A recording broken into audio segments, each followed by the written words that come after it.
SSL has upgraded their 2-channel interface to the MK2 version, and today we're going to take a look at that interface, and we're also going to take a look at the SSL2 Plus interface. So, let's get started.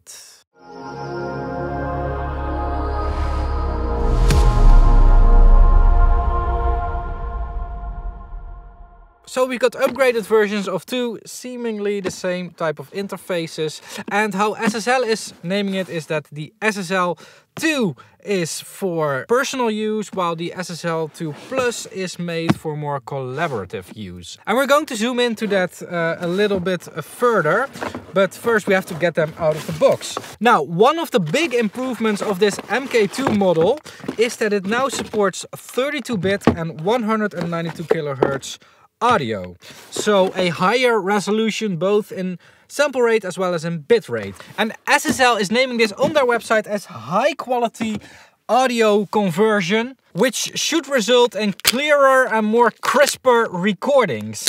And I disagree with that statement. Yes! A higher quality audio interface will give a higher quality recording. And yes, a higher resolution will give a higher resolution, just as it goes with pictures. But the story is not that simple, because generally a good interface that is running at 44.1 or 48 kHz will capture exactly the same stuff as a 192 kHz interface. And actually, some interfaces sound better at 48 kHz than they do at 192 kHz, because if your clock is going to jitter or something, the quality is actually going down.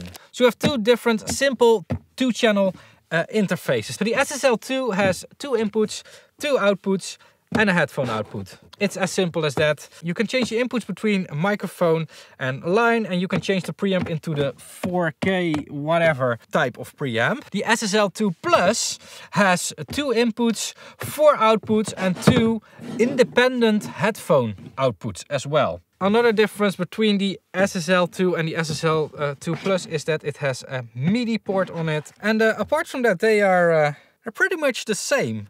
So the way you connect these to your computer is over USB-C, and included in the box is a USB-C to USB-C cable with a little converter, SSL branded adapter, converter, plug, whatever. So you can use it on whatever system that you have, as long as you have a USB port. It's just USB 2.0. Now, since these are just simple 2-channel interfaces, I am suspecting that it's just a matter of plugging it in. There's something called class compliant audio, and I think these ones do actually support that. So yeah, this is the 2-channel interface, and it shows up in our audio devices as a 4 in and 2 out. And when setting up the session, it identifies what the other 2 inputs are for. That's actually our Loopback input. So we can receive back what we are sending out of the outputs. That really helps a lot. Like on my YouTube channel, for instance, with the plugin review videos, I'm using a Loopback to record what I'm actually hearing. So that is that's what the input is doing. Anyway, let's move on to the next feature, the 192 kHz. Because there is a point at recording in 192. So 192 kHz is 4 times as much as 48 kHz, which is, I think, a bit of the standard for audio recording workflows. And 44.1 kHz is still the standard for delivery, as much as we maybe want to have that higher or not. There are a few things that are happening when you are going to a higher sample rate. The first thing that is happening is that your filtering is changing. And I've made a lot of videos about this subject. I'll link something over here and probably another one a bit later in the video. You've got a filtering benefit, because on 48 kHz, the input and the output have to filter at the Nyquist frequency, which is 24 kHz, like half of your sample rate, which is the maximum frequency you can reliably capture.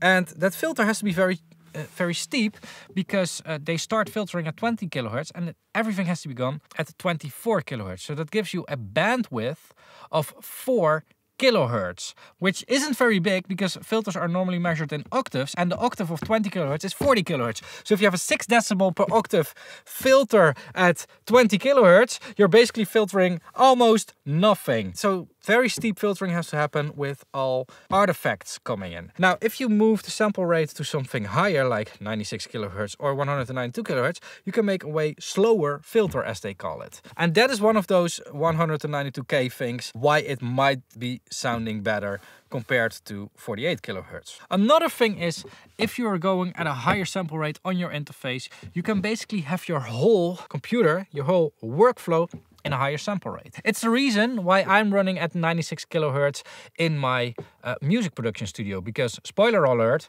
this isn't my music studio. If you're running at 96 kilohertz or 192 kilohertz, your plugins are also going to run at a higher sample rate. And the benefit of that is that they have an easier time with filtering, harmonic distortion, all that kind of stuff. Again, I have a few videos about that. I'll link them over here. And I'm just making a short summary here. Another benefit is that plugins that normally would oversample don't have to oversample anymore. And what literally would happen if a plugin needs to oversample and you have a chain of plugins that all need to oversample is they sample up, down, up, down, up, down, up, down through your chain with slight degradation of your audio. It will add up pretty quickly. Something that I want to look a little bit further into is this 32-bit thing.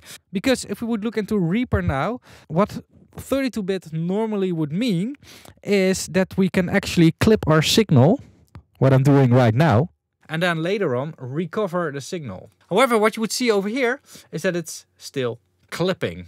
And there's actually a reason for that, because yes, this interface is 32-bit, and yes, Reaper is running in 32-bit as well, but it's 32-bit integer. It's not 32-bit floating, as you would see on like field recorders with stacked preamps and all that kind of stuff, in order to basically give you the capability of gaining your signal after the recording. And that sounds weird, but it's actually already possible in video as well. My Blackmagic camera, I can select the ISO after filming. So it's not that weird, but it's not the same feature as you would see in those field recorders. Now, what does that 32-bit actually mean? Well, it means that basically SSL is using the latest chipsets, and because of that they're getting a 32-bit signal, and that signal is also better. It has a lower noise floor, a lower total harmonic distortion, and a higher dynamic range. Now, will you notice this in practice? Well, we'll see. But I'm going to answer this with the 4K button enabled, so you will hear that difference as well. Now, I don't know if you're going to hear the 32-bit difference and the better audio engineering difference in practice. I don't know.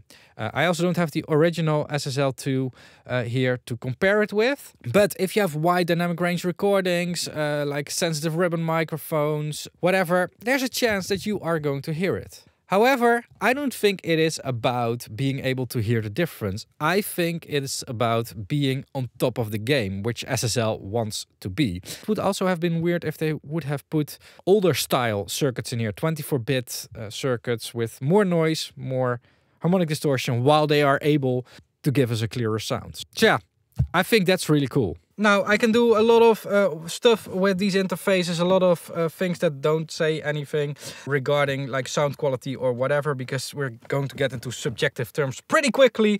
But I think the more important question to ask here is, which one should you buy? Because I have some very interesting observations about that. So if we just look at the SSL2, 2 channels in, 2 channels out. Double headphone output and 2 instrument inputs that share their channel with the mic inputs.